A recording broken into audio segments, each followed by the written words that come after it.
Mari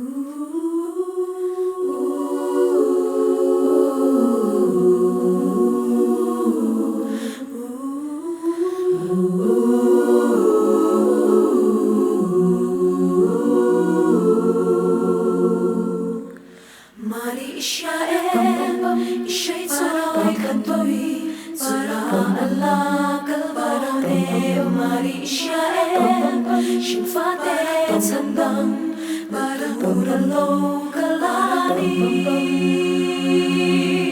Israel, Naleke Minsia, Karturin na lokal. Ishai Tzoi Kana Tzandam do.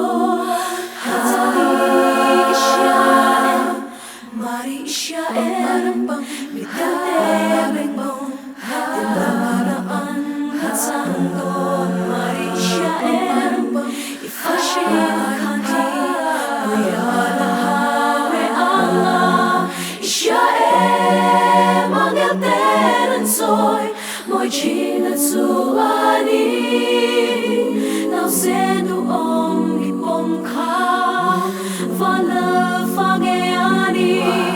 Mari Israel, Mari Israel, Mari Israel, Israel, Mari Israel, Mari Israel, Mari Israel.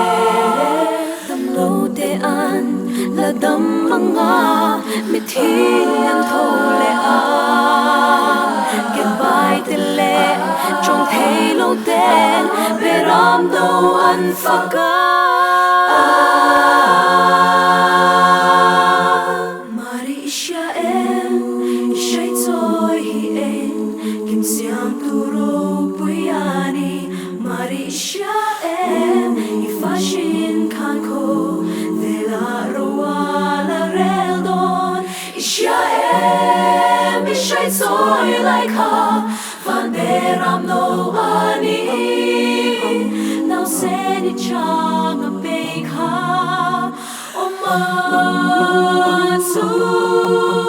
ani. Mari Israel,